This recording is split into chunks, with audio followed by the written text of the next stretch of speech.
ऐसी हुकूमत पीटीआई की थी जिसने पब्लिक में ये इम्प्रेशन दिया, बल्कि ऑफिशियली भी रिकॉर्ड पे हैं कि जी हम कीमतें फ्रीज़ कर रहे हैं 30 जून तक। एक दूसरा, वो जो सब्सिडीज़ हैं जो कि अरबों रुपए में हैं वो फंडेड हैं, वो एक यानी उसका प्रॉपर अरेंजमेंट पैसों का हुआ है।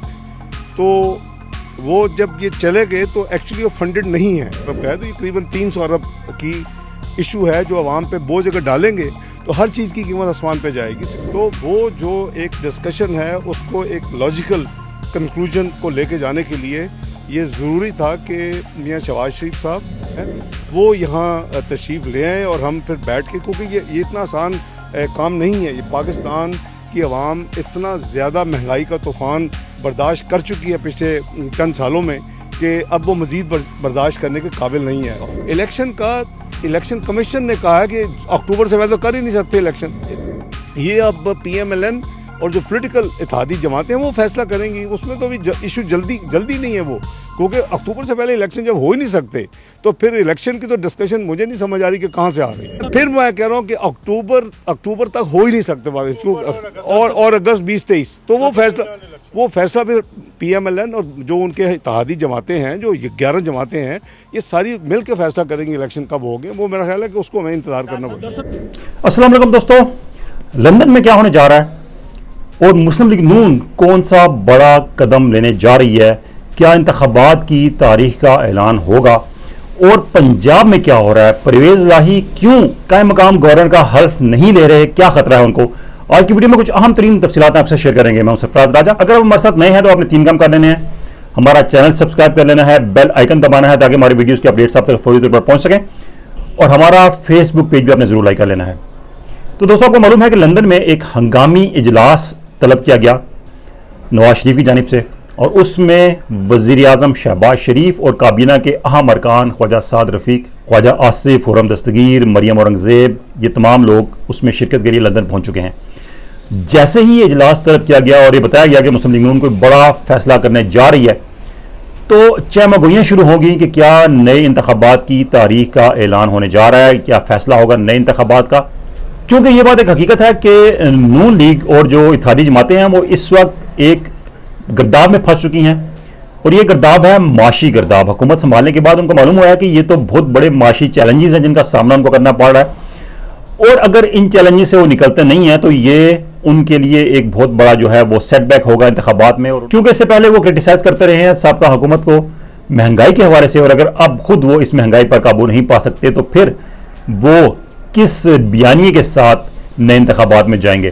तो जो लंदन मीटिंग है उसके वाले से कुछ हमने इंफॉर्मेशन ली। जो हमें मालूम हुआ है वो ये है कि इंतखाबात का फिलहाल कोई सीन नहीं है। ऐसी कोई बात नहीं कि इस मीटिंग में कोई इंतखाबात के हवाले से डिस्कशन होगी, क्योंकि इंतखाबात के हवाले से कुछ मसले मसाइल हैं। मसले मसाइल ये हैं कि इंतखाबात अक्टूबर से पहले मुमकिन ही नहीं है। उसकी कुछ टेक्निकल वजूहात हैं। अगर इस वक्त जो इमरान खान मुतालबा कर रहे हैं इंतखाबात का, अगर उनके हवाले भी सब कुछ कर दिया जाए तो वो भी इंतखाबात नहीं करा सकते। उसकी वजह यह है कि हल्का बंदियां होनी हैं, कौमी असम्बली की नशिस्तें कम कर दी गई हैं। 266 नशिस्तें हो चुकी हैं 272 से कम होकर, जिसमें जो फाटक नशिस्तें थी वो चूंकि अब KPK में जम हो गया तो उसकी नशिस्तें कम हो गई हैं। नई हल्का बंदियां होनी है जो कि ज़रूरी है इंतखाबात से पहले, और फिर PTI मुतालबा कर रही है कि नई मर्दमशुमारी के मुताबिक नई हल्का बंदियां की जाएँ। तो तमाम तर मसाइल हैं जिनको अभी हल करना है। इसके अलावा जो हुकूमती इत्तेहाद है वो चाहता है कि इंतखाबात से पहले इंतखाबी इस्लाहात कर ली जाए। तो ये तमाम जो अमल है इसको मुकम्मल होने में काफ़ी वक्त लगेगा, और टेक्निकली भी इंतखाबात फौरी तौर पर मुमकिन नहीं है। और दूसरी चीज़, अगर इंतखाबात की तारीख का तयन करना है तो खाली मुस्लिम लीग नून नहीं करेगी, बल्कि जितनी भी इत्तेहादी जमातें हैं वो तमाम मुशावरत से करेंगी। तो इसलिए जो लंदन की मीटिंग है उसमें इंतखाबात के हवाले से तो कम अज़ कम कोई फैसला नहीं होने जा रहा। अब क्या होने जा रहा है, तो इस हवाले से जो हमें मालूम हुआ है कि चूँकि काफ़ी मौशी चैलेंजेस दरपेश हैं हुकूमत को, तो इन्हीं मौशी चैलेंजेस के हवाले से लाया अमल तय करना है। क्योंकि अब जो सूरत हाल बन चुकी थी जब इमरान खान गए थे तो उन्होंने, आपको मालूम है कि पेट्रोल की कीमत 10 रुपये कम कर दी थी उस वक्त जबकि कीमतें आलमी मंडी में बढ़ रही थी। बिजली की कीमत भी कम कर दी थी। तो अब जो हुकूमत समझ रही है कि जून तक की कीमतें फ्रीज की गई हैं, तो जून तक 300 अरब रुपए का मुआशी बोझ हुकूमत पर पड़ रहा है।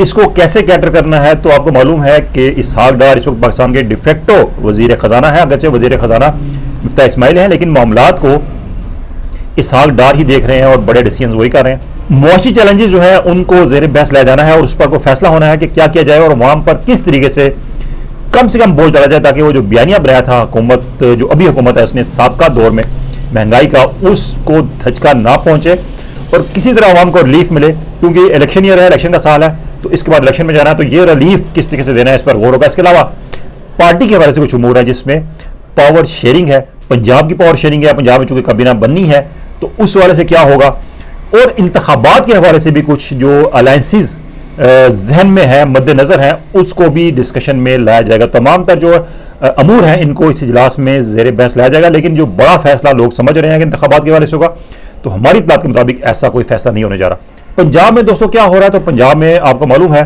कि गवर्नर को हटाने की समरी भेजी थी वज़ीर आज़म ने, जिसको सदर ने रिजेक्ट कर दिया था, लेकिन उसके बाद गवर्नर को वफाकी काबीना के जरिए बरतरफ कर दिया गया है। अब इसमें आइन क्या कहता है, तो एक शिकवा है जिसकी तशरीह सदर की जानिब से की जा रही है कि सदर जब तक चाहेंगे गवर्नर अपना ओहदा बरकरार रखेंगे, लेकिन इसमें आर्टिकल 48 जो है वो क्या कहता है, वही कहता है कि कोई भी समरी जो वज़ीर आज़म सदर को भेजेंगे, सदर उसको विद इन 14 डेज वापस कर सकते हैं नज़रसानी के लिए। अगर नज़रसानी हुकूमत नहीं करती मरकजी हुकूमत, तो दोबारा वो सदर को भेजेंगे और उसके बाद सदर के पास 10 दिन का वक्त है उसको मंजूरी के लिए। अगर 10 दिन में सदर मंजूर नहीं करते तो इसका मतलब है कि वो समरी जो है उसको मंजूर समझा जाएगा। 24 दिन का वक्त है सदर के पास, अगर 24 दिन में वो फैसला नहीं करते तो इस समरी को मंजूर समझा जाएगा और इसी कानून की इसी शिक के तहत अब गवर्नर की बरतरफी अमल में लाई जा चुकी है, क्योंकि 24 दिन का वक्त पूरा हो चुका है और उसके बाद पंजाब के गवर्नर अब उमर सरफराज चीमा नहीं रहे। अब क्या है कि चौधरी परवेज इलाही जो कि स्पीकर कौमी असम्बली हैं, वो गवर्नर के दम मौजूदगी में कायम मकाम गवर्नर होते हैं, लेकिन परवेज इलाही गवर्नर नहीं बन रहे। उसकी वजह यह है कि परवेज इलाही के खिलाफ एक तहरीक के तहत जमा हो चुकी है सूबाई असम्बली में, और अगर वो गवर्नर बनते हैं तो जो स्पीकर के इख्तियारात हैं वो मिल जाएंगे डिप्टी स्पीकर को, और डिप्टी स्पीकर आपको मालूम है कि वो असम्बली का इजलास बुला सकते हैं और उसमें जो वोटिंग है परवेज इलाही के खिलाफ नो कॉन्फिडेंस की, उस पर अमल दरामद हो सकता है और परवेज इलाही को ओहदे से हटाया जा सकता है। तो इस वजह से परवेज इलाही भी कायम मकाम गवर्नर नहीं बन रहे। तो ये तमाम सूरत पंजाब में कि अब एक आइनी बहरान है, और आइनी बहरान की वजह यह है कि जो सदर थे उन्होंने समरी मंजूर नहीं की और उन्होंने गवर्नर को भी कहा कि वो अपने ओहदे पर कायम करते रहे, जबकि हुकूमत ने उनको हटाने का फैसला किया और इस हवाले से कैबिनेट से मंजूरी ले ली। तो ये तमाम तर चीज़ें अभी जारी हैं, चल रही हैं। आने वाले दिनों में मजीद इस पर डेवलपमेंट सामने आती रहेंगी और जो भी डेवलपमेंट्स आएंगे आपसे शेयर करते रहेंगे। आज की वीडियो अच्छी लगी हो तो दोस्तों के साथ शेयर कीजिएगा, लाइक कीजिएगा और कमेंट से अपना फीडबैक जरूर देना है। अल्लाह हाफिज़।